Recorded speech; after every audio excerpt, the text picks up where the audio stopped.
The bright light streaked across the night sky above Nebraska. John Mason stood on his porch, a cup of coffee in his hand, watching as the object broke into pieces and crashed somewhere in the cornfields beyond his farm. Most people would have called the police right away. But John was not most people. The former Navy pilot had seen strange things during his years of service, and his curiosity always got the better of him. John grabbed his flashlight and jacket, then headed out into the night. The corn was tall this time of year, creating walls on either side as he followed the path toward where he thought the object had landed. The smell of burnt vegetation filled the air.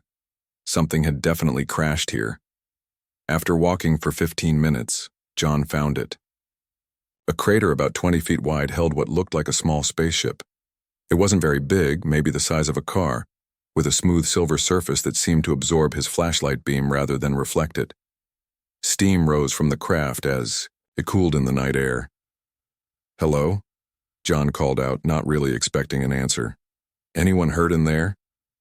A section of the craft slid open, making John step back. He reached for a gun that wasn't there, an old habit from his military days. A figure emerged from the ship.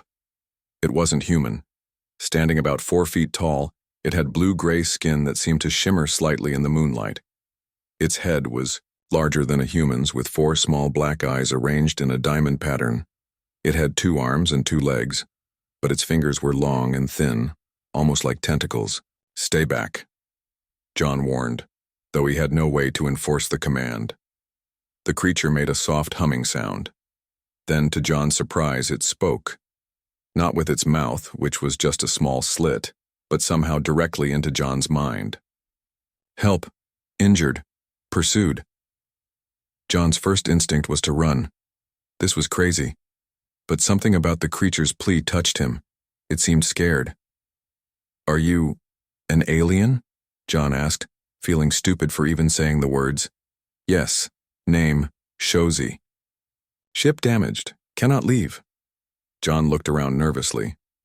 If this thing had crashed, someone else had probably seen it too. It wouldn't be long before government agents showed up. "Can you walk?" "We need to get you out of here," John said. Shozi tried to move forward but stumbled. John, against his better judgment, moved closer and helped support the alien. Its body was lighter than it looked and warm to the touch. "My farm is nearby. We can hide you in the barn until we figure things out," John said. He couldn't believe he was helping an alien. But something about Shozi felt trustworthy, almost familiar. They moved slowly through the cornfield. Twice John thought he heard vehicles in the distance. By the time they reached his property, lights were visible on the road leading to the crash site. Men in black SUVs had arrived already. John quickly led Shozi to the old barn behind his house. Inside, he cleared a space behind some hay bales. "You should be safe here for now," John said. "What happened to you? Why are you here?" Shozi's 4 eyes blinked in sequence. Then John felt a strange sensation in his head, like a warm liquid flowing into his brain. "I will show you," came Shozi's voice in his mind. Suddenly, John wasn't in the barn anymore. At least, not in his mind. He was standing on a beautiful world with 2 suns in the sky. Strange buildings made of crystal reached toward the clouds. Creatures like Shozi walked peacefully through garden cities. "My home," Shozi's voice explained as the images flowed. Then the scene changed. Dark ships appeared in the sky. They looked like giant black thorns. Beams of purple energy sliced through the crystal cities. John watched as Shozi's people tried to fight back, but their weapons seemed useless against the invaders. "They are called the Void Harvesters," Shozi explained. "They do not want our resources or our planets. They harvest minds, experiences, stories. They take all that we are, all that we know, and then leave empty shells behind." John saw Shozi being chosen by its elders. It was given a small ship and a mission: to warn others, to preserve the stories of its people, to find allies who might stand against the harvesters. "I am the last keeper of my world," Shozi said. "I carry all our history, all our knowledge, and I came to warn you. Earth is next." The vision ended, and John found himself back in the barn, sitting on a hay bale. He was sweating despite the cool night air. "That was real?" John asked. Real memories. My gift is to share stories directly with minds. It is how my people preserved knowledge. A car door slammed outside. John peered through a crack in the barn wall. A woman in a dark suit was talking to another agent beside a black SUV. On the side of her jacket, he could make out the letters. FBI. Agent Lewis, secure the perimeter, a man's voice called from another vehicle. Whatever came down here, we need to find it before the locals start talking. John turned back to Shozi. Those people out there, they'll take you away if they find you. They'll cut you open to see how you work. I can't let that happen. Then help me, Shozi said. I must warn your leaders. The harvesters followed me. They will be here within one cycle of your moon. 1 month. They'll be here in a month. John felt his heart race. No one's going to believe this. They'll think I'm crazy. Not if I show them what I showed you, Shozi said. But I am weak from the crash. I need time to heal. John nodded. Stay here. I'll bring you food and water, or whatever it is you need. We'll figure this out. That night, after making sure Shozi was comfortable in the barn, John couldn't sleep. He kept thinking about the images he had seen, the destruction of Shozi's world, the void harvesters coming for Earth. As the sun rose over his farm, John looked out at the government vehicles still parked near the crash site. He had never been important before. He had lived a quiet life since leaving the Navy, but now, somehow, he had become the first line of defense for the entire human race. 1 month, he whispered to himself. We have 1 month to prepare for the end of the world. 3 days passed since John Mason hid Shozi in his barn. The government people were still searching the area, but they seemed to focus on the crash site rather than the nearby farms. John was careful. He only visited the barn when no one was watching. He brought Shozi water, some fruits and bread. The alien didn't need much food but drank water like it was dying of thirst. Your atmosphere is dry compared to my world, Shozi explained when John commented on this. John's sister Emma called that morning. She lived in the city and worked as a biologist at the local university. News of something crashing near Oak Ridge had reached her. I'm coming to check on you, she said over the phone. The internet is full of talk about a meteor or satellite crash. Some people are even saying it was a UFO. You don't need to come all the way out here, John said quickly. Everything's fine. John, I know when you're hiding something. I'll be there this afternoon. John hung up and sighed. Emma was smart, maybe too smart. She'd figure out something was wrong the moment she arrived. He went out to the barn to talk to Shozi. The alien was sitting cross-legged on a pile of hay, its 4 eyes closed. When John entered, Shozi opened its eyes one by one. Your mind is troubled, Shozi said. My sister is coming. She's very smart and she'll know something is wrong. Perhaps she can help us, Shozi suggested. More humans knowing the truth means more who can prepare. John wasn't sure. What if she wants to tell others about you? The government people would take you away. I can show her what I showed you. If she cares for this world, she will understand the need for caution. When Emma arrived that afternoon, John was nervous. His sister had always been the practical one, the one who followed rules and believed in science. What would she think about an alien hiding in her brother's barn? You look terrible, Emma said as she hugged him. What's going on? And don't tell me nothing because I won't believe you. John took a deep breath. I need to show you something, but you have to promise to keep it secret. John, what have you done? Just promise me, Emma, this is important. More important than anything. Emma studied his face, then nodded. Fine. I promise. Now show me. John led her to the barn. Inside, Shozi was waiting. Emma froze in the doorway when she saw the alien. What is that? She whispered. My name is Shozi. The alien's voice spoke directly into her mind. I am a refugee from a distant world. Emma turned to John, her face pale. It spoke in my head. How is it doing that? Shozi communicates through thoughts, John explained. And there's more. Shozi can show us things, memories, stories. It's how they share information. There are more of them. Emma looked frightened now. No, Shozi said sadly. I am the last of my kind. The others were taken by the void harvesters. Shozi, show her what you showed me, John suggested. Show her what's coming. Before Emma could protest, the barn faded from her vision. Like John, she saw the beautiful world with two suns, the crystal cities, and then the terrible destruction brought by the void harvesters. When the vision ended, she was sitting on the floor of the barn, tears streaming down her face. That was real? She asked quietly. It was my home, Shozi confirmed. And the harvesters are now coming here. I escaped to warn you, but they followed me. Emma wiped her tears away. The scientist in her was taking over, analyzing what she had seen. That method of communication is incredible, she said. You're not just telling us about these events. You're making us experience them directly. The amount of information transferred in just a few minutes would take hours to explain with words. It is how my people preserved knowledge, Shozi explained. We are storytellers. Our stories contain not just events but feelings, ideas, and concepts. And these harvesters, Emma continued, they take stories? They steal knowledge? They harvest minds, Shozi said.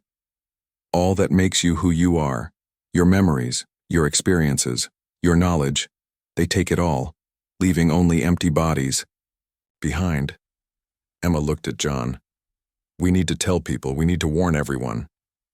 And who would believe us, John asked. The government would just lock Shozi away in some lab.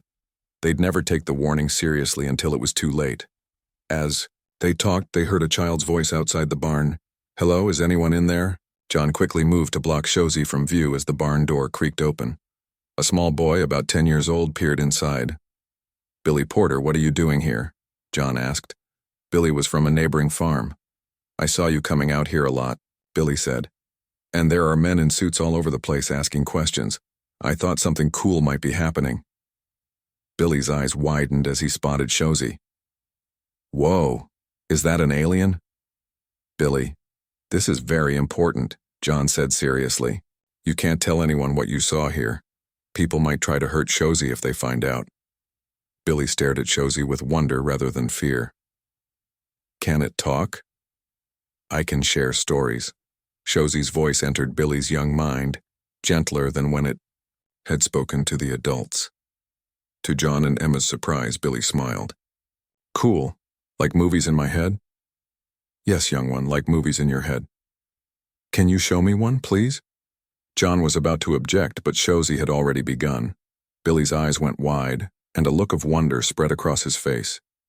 He's showing the boy his world, Emma whispered to John, but a kinder version without the destruction. When it ended, Billy was beaming. That was awesome. Your world is so pretty. Can I come back tomorrow for another story? If your parents allow it, John said carefully. After Billy left, promising to keep their secret, Emma looked thoughtful. Children accept the extraordinary more easily than adults, she said. Billy wasn't scared at all. Stories affect young minds differently, Shozi explained. They learn through stories. It is natural to them. Word spread quietly through Oak Ridge over the next week. Billy had told his best friend about the storytelling alien, swearing him to secrecy. But that friend told another, and soon a small group of children were sneaking out to John's barn for story time with Shozi. John was worried at first, but Shozi assured him it was good. Every story I share plants seeds of knowledge, the alien explained. Ideas that may help save your world. When the harvesters come, Emma noticed something else. The children who had experienced Shozi's stories were changing.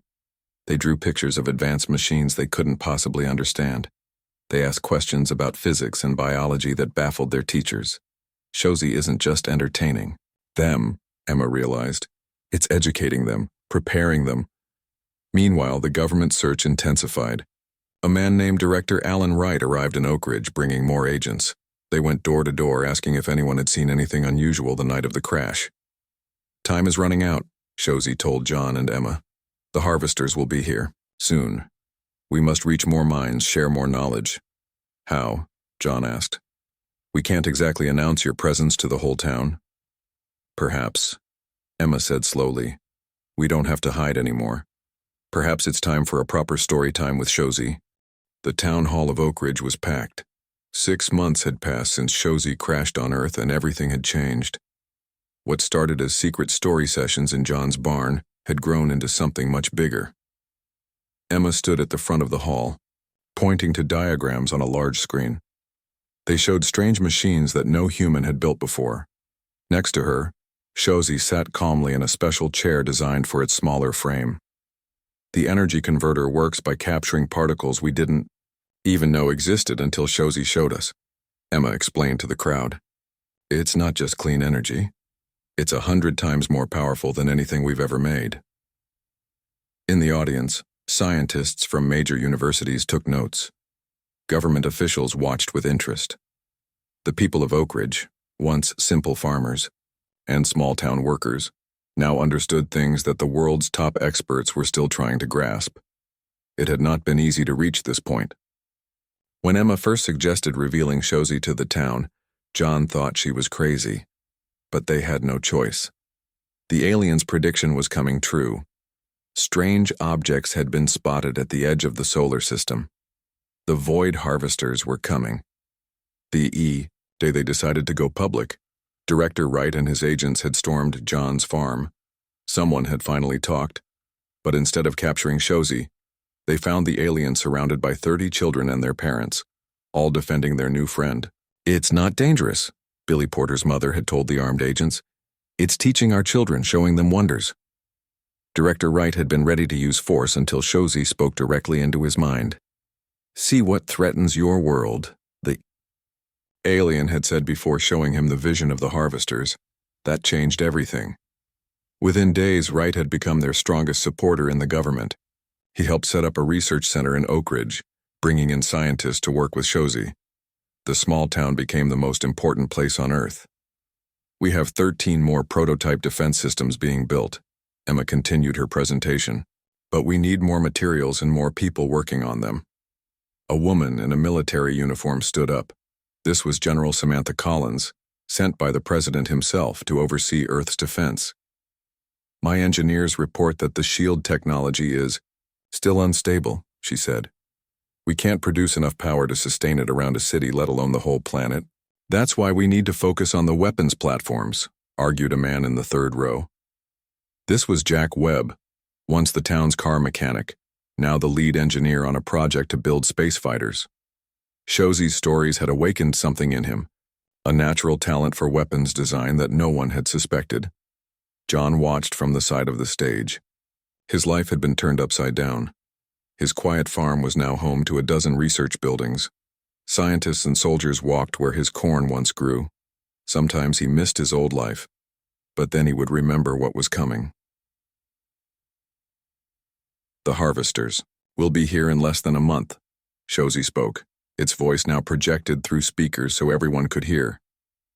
The alien had learned to use human technology to amplify its mental voice. Your progress is impressive, but not enough.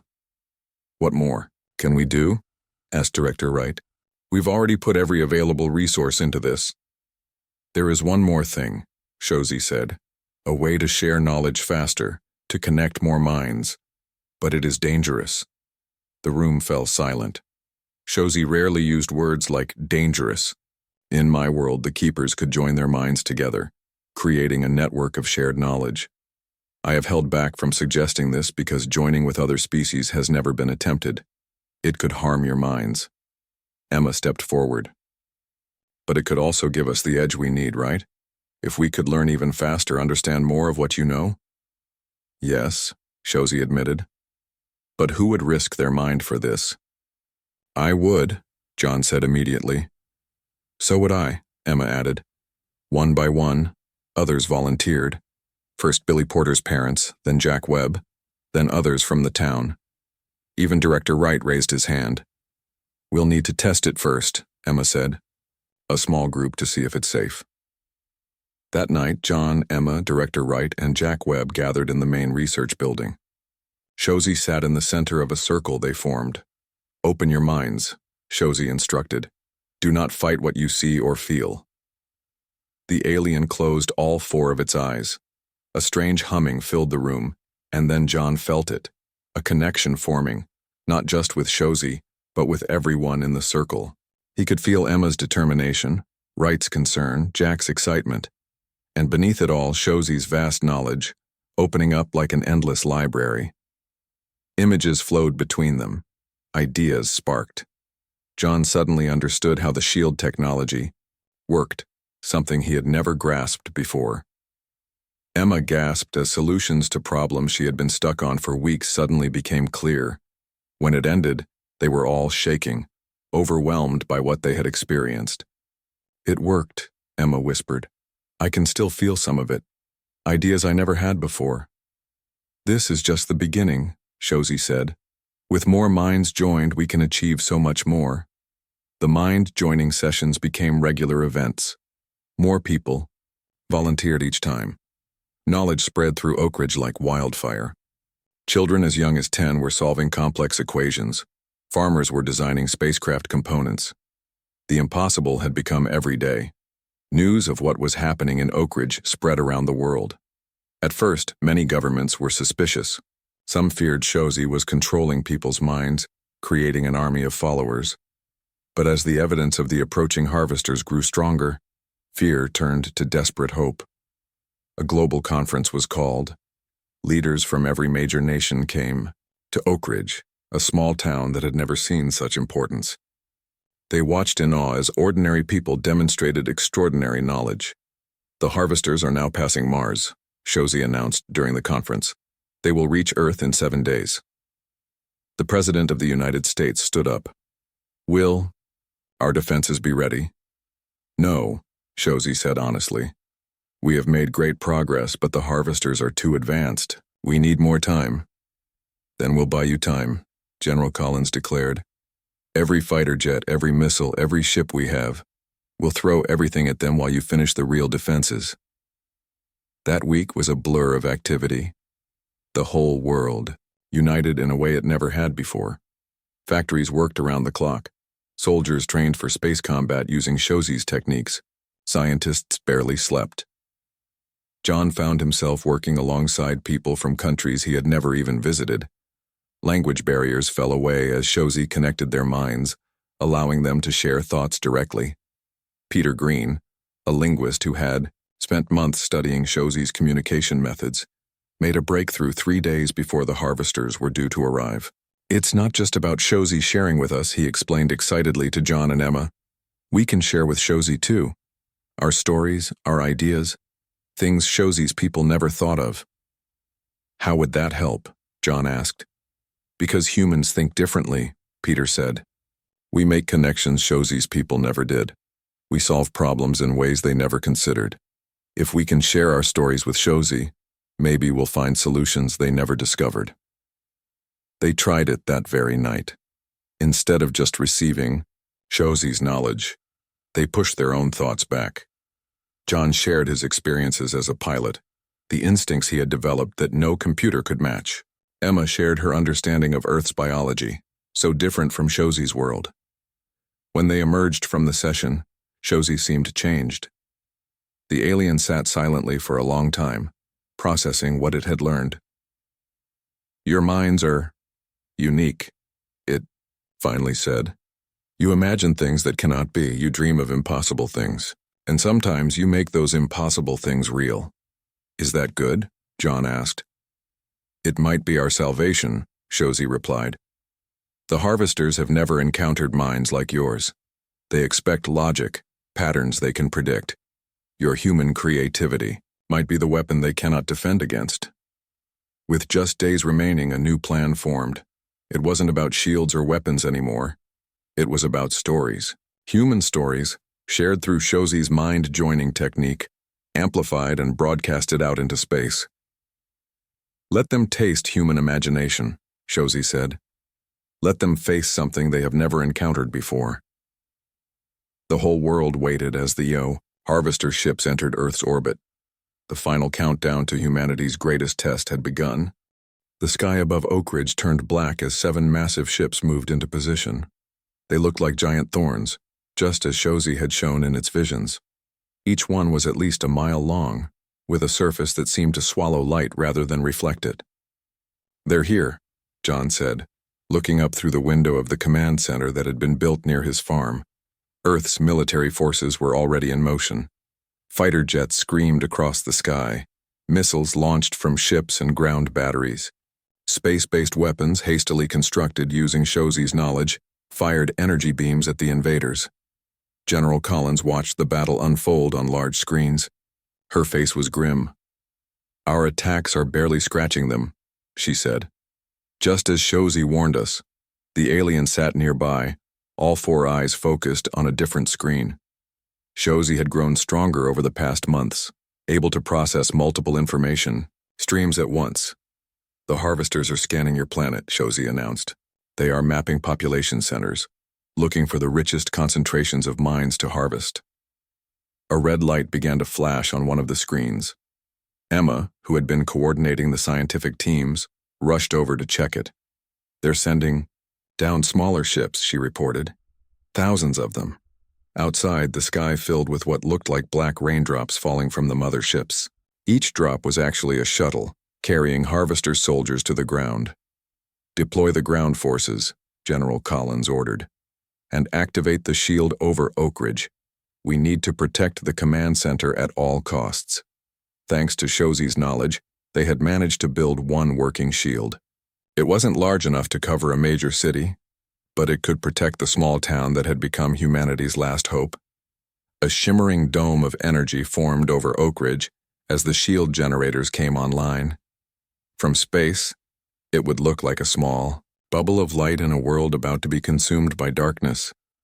"The shield is holding," Emma said, checking the readings, "but the power consumption is massive. We have maybe 6 hours before the generators burn out." John turned to shozi. "It's time for the mine joining. The big one." Shozi nodded. "Gather the volunteers. We must hurry." They had prepared for this moment. 50 humans had been selected for what they called the Great Story. Each person represented something unique about humanity. Different cultures, different ways of thinking, different stories to tell. The volunteers gathered in a large, circular room beneath the command center. They sat in concentric circles with shozi in the center. Advanced equipment, built using a mix of human and alien technology, surrounded them. "What exactly is the plan?" Director Wright asked as the volunteers took their places. "We're going to create a psychic shockwave," Emma explained. "When all these minds join with shozi, it will create a mental energy that we can broadcast. If it works, it will temporarily disrupt the harvester's neural network." "And if it doesn't work?" Emma didn't answer. They all knew what failure meant. John took his place in the inner circle, closest to shozi. Emma sat near him. Billy Porter's parents were there too, along with Jack Webb and Peter Green. The outer circles contained people from around the world: a Buddhist monk from Tibet, a tribal elder from Kenya, a chess grandmaster from Russia, a painter from Brazil. "Remember," shozi instructed them, "do not just receive my knowledge. Share your stories, your dreams, your imagination. The harvesters have never encountered human creativity before. It may be our only advantage." The alien closed its eyes. The humming began, louder than in their previous sessions. John felt the familiar connection forming, but much stronger this time. He could sense not just those nearest to him, but all 50 minds joining, merging, becoming something greater than the sum of its parts. Images flowed between them. A childhood in the mountains of Japan, the taste of spices in an Indian market, the thrill of surfing a perfect wave in Hawaii, the quiet beauty of a snowy night in Finland. Human experiences, human emotions, human stories. John shared his own story, the freedom he felt when flying, the connection to the sky that had drawn him to become a pilot. He pushed these feelings, these memories, into the collective consciousness they were forming. Above them, the battle raged. The harvester shuttles landed outside the shield, deploying soldiers that looked like moving shadows. Earth's military fought bravely, but they were outmatched. City after city reported contact with the enemy. And wherever the harvesters touched, people fell empty, their minds stolen away.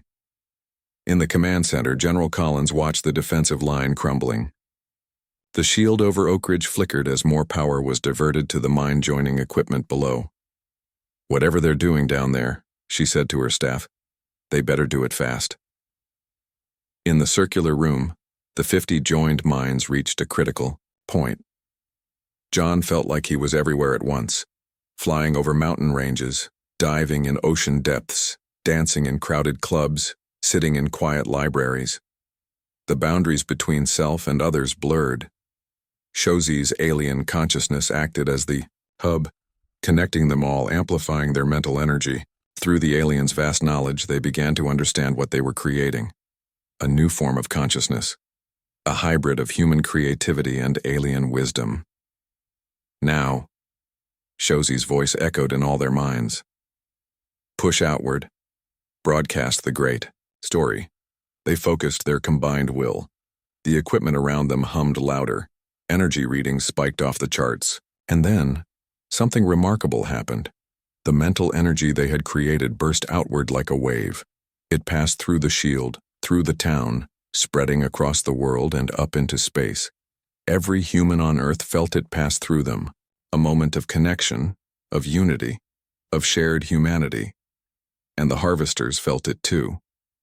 On the screens in the command center, General Collins watched in amazement as the enemy ships suddenly stopped moving.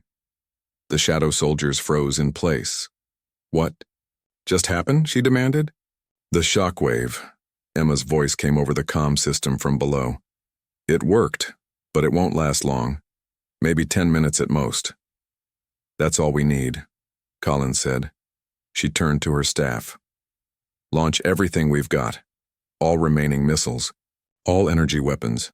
Target their main ships while they're vulnerable." Earth's remaining defenses fired in unison. Missiles streaked toward the harvester ships. Energy beams from hastily built orbital platforms struck with precision. For the first time, the attacks were having an effect. The black surface of the nearest ship cracked, revealing pulsing red energy beneath. Below, in the circular room, the mind-joining continued. But now they were seeing something new. Through their connection with Shozi, they could sense the harvesters' confusion. "They don't understand what hit them," Peter said, his voice distant, as if speaking from within a dream. "They've never experienced anything like human imagination before." "I can see into their network," Emma added. "They're trying to analyze us, to categorize our minds. But they can't. We're too unpredictable." John pushed deeper into the connection, trying to understand what they were facing.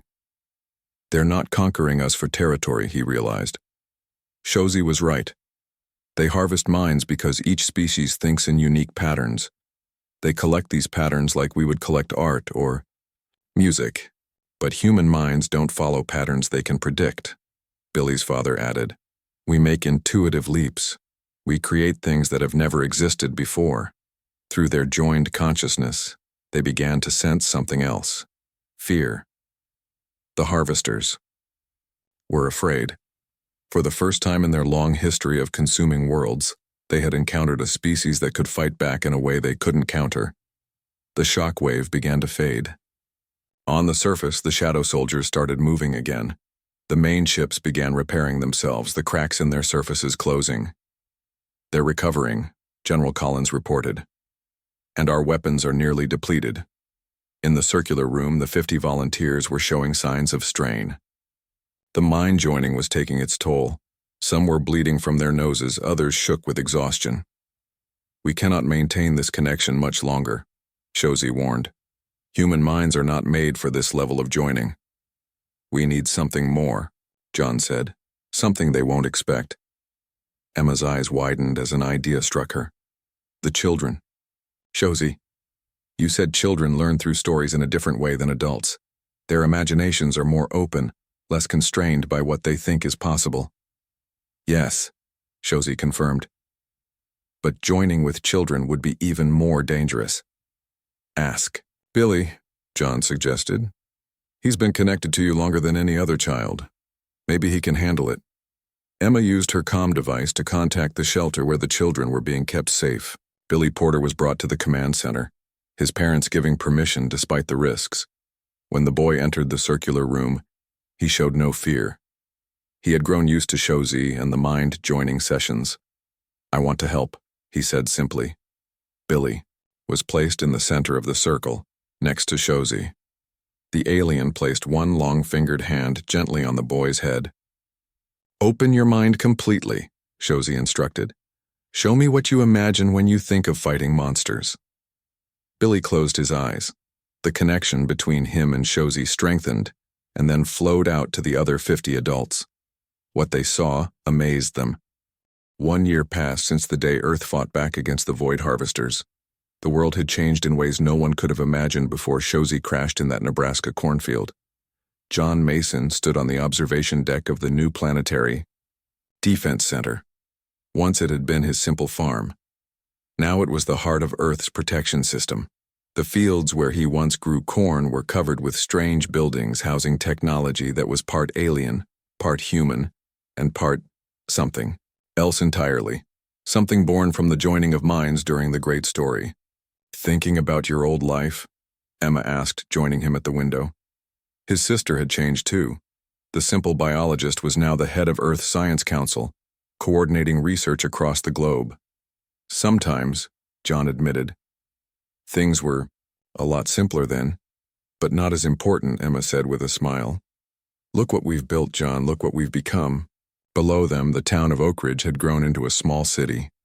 People from all over the world had moved there to work with shozi. The alien was no longer alone either. Over the past year, 5 other aliens had arrived on Earth, knowledge keepers. Like shozi from other worlds that had fallen to the harvesters, they had been drawn by the psychic beacon of the Great Story, sensing a world that had done what none had managed before, fought back, successfully. "The president is arriving in an hour," Emma reminded him. "We should get ready for the ceremony." John nodded. Today was the anniversary of their victory, and world leaders were gathering to celebrate. But it was also something more, the official launch of humanity's first interstellar mission. A ship built using the combined knowledge of Earth and its new alien allies would leave today to contact other worlds, to build a larger alliance against the harvesters, and John would be its captain. In the main hall of the defense center, shozi waited with the other aliens. They formed a striking group, each from a different world, each with different physical forms, but all united by their role as keepers of knowledge. There was Lun, a floating creature that looked like a jellyfish made of light. There was Breek, who resembled a 6-legged cat with silver fur. Talmor, tall and thin with golden skin that reflected like a mirror. Dovi, small and round like a blue pebble, rolling rather than walking. And the newest arrival, Zeph, a being of living crystal that changed colors with its moods. "Are you prepared for your journey, John Mason?" shozi asked as John entered the hall. "As ready as I'll ever be," John replied, "though I still don't know why I was chosen to lead this mission. I'm just a farmer who happened to find you." "You were chosen precisely because of that," shozi said. "You saw something different and chose to help rather than fear. That is the quality needed to build alliances with new worlds." The ceremony was broadcast worldwide. The president spoke of humanity's new place in the galaxy. General Collins, now the head of Earth's Unified Defense Forces, presented John with his official commission as captain of the starship Hope. But the moment everyone was waiting for came when shozi and the other aliens were formally recognized as citizens of Earth.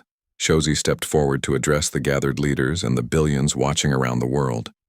"1 year ago, your world taught mine something I did not believe possible," the alien began. "For centuries I carried the stories of my people, thinking that preserving knowledge was the highest calling. But on Earth I learned that creating new knowledge, new stories, is even more powerful." The alien's 4 eyes looked around the room, meeting the gaze of various humans who had been part of the Great Story. "In my language, my name, shozi, means not the end. My people gave me this name when they sent me away from our dying world. They hoped I would ensure that our stories did not end with them. But here on Earth I found a new meaning to my name. Here I learned that stories never truly end. They change, they grow, they inspire new stories. Billy Porter, now 11 years old, sat in the front row. The boy had become something of a celebrity after his role in the battle. His imagination, channeled through the mind joining, had helped create weapons the harvesters couldn't understand. Now doctors and scientists studied him, trying to understand how children's minds could be so powerful. "Billy," Shozi said, addressing the boy directly, "would you help me show everyone what we have been working on?" Billy nodded eagerly and joined Shozi on the stage. The alien placed one long-fingered hand gently on the boy's head, just as during the battle. But this time, instead of broadcasting outward, they projected a vision that filled the hall. Everyone gasped as the air itself seemed to come alive with swirling patterns of light and color. Within the patterns, shapes began to form: stars, planets, galaxies, and moving between them, shimmering pathways that had never existed before. "We call this the story web," Shozi explained, as the vision danced around them. "It is a new form of communication, created by merging our knowledge with human imagination. Through it, we can share stories across vast distances, connecting minds throughout the galaxy." The vision shifted, showing how the story web could link worlds together, allowing them to share knowledge instantly despite being light years apart. "The boy. Harvesters consume minds," Shozi continued. "But the story web connects them. It is the opposite of what they do, and we believe it may be the key to stopping them permanently." The vision faded, leaving the hall in silence for a moment before erupting in applause. The president stepped forward to shake Billy's hand, then attempted to do the same with Shozi, who politely extended a tentacle-like finger. After the ceremony, John found Emma and Billy talking with Shozi in a quiet corner. "The ship is ready," John told them.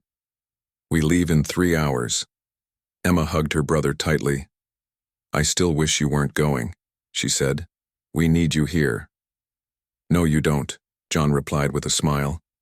"You've got the Science Council running smoothly. The defense systems are stronger than ever, and Shozi has new students learning the mind-joining technique every day." "Will you visit other worlds like Shozi's?" Billy asked excitedly. "That's the plan," John said, kneeling to meet the boy's eyes. "We'll find allies, share what we've learned, and build a network strong enough to stand against the harvesters when they return." "When will you come back?" Emma asked. John looked at Shozi, who answered for him. "The journey will take him to 12 worlds. With our new drive technology, he will return in 3 of your Earth years." "A lot can change in 3 years," Emma said softly. "It already has," John replied, looking around at what had once been his farm. "But that's what we're good at, isn't it? Adapting, changing, creating new stories." Later, as John boarded the starship Hope, he took one last look at Earth from the viewport. The blue planet seemed smaller now that he knew what lay beyond. But it also seemed more precious. The crew of the Hope was a mix of humans and aliens. Peter Green, the linguist who had discovered the two-way nature of Shozi's communication, served as communications officer. Jack Webb had designed many of the ship's systems and joined as chief engineer, and Shozi had surprised everyone by announcing it would join the mission too. "I thought you would stay to teach others," John had said, when Shozi told him. "The other keepers can do that now," Shozi had replied. "My place is out there finding more like us. Besides, you will need a storyteller on your journey." As the ship's engines powered up, John settled into the captain's chair. It still felt strange, all of this. He had never wanted to be important, never sought adventure or fame. He had just been a farmer who found something strange in his field and chose to help, rather than fear. "Course set, Captain," said the navigator, a young woman who had been part of the great story. "All systems ready," reported Jack from engineering. John took a deep breath. "Let's go make some new stories," he said. The Hope rose smoothly from Earth, its new engines glowing with energy unlike anything humans had created before. In minutes, they had passed the moon. In hours, they would leave the solar system behind. In the ship's observation lounge, Shozi stood watching the stars. John joined the alien there after setting the ship on its course. Having second thoughts? John asked, noticing the alien's unusual silence. No, Shozi replied. I am remembering. When I fled my world, I was alone and afraid. I had lost everything, and everyone I knew. I carried only stories, memories of what once was. The alien turned all four eyes to John. Now I carry something new. Not just memories of the past, but visions of the future. Not just what was lost, but what might be created. Outside the viewport, the stars stretched into lines as the Hope made the jump to faster-than-light travel. The galaxy opened before them, filled with worlds to discover, allies to find, and new stories to tell. Before we left, John said, Billy asked me something interesting. He wanted to know if we're the good guys in this story. What did you tell him? Shozi asked. John smiled. I told him that's the thing about stories. They change depending on who's telling them and who's listening. To the harvesters, we might be the villains who fight back against their natural order. To the worlds we save, we might be heroes. And what are we to each other? Shozi asked. John looked at the alien who had changed his life and the lives of everyone on Earth. Once a strange creature from another world, now a friend and ally on a journey across the stars. We're storytellers, John said simply. And our story is just beginning.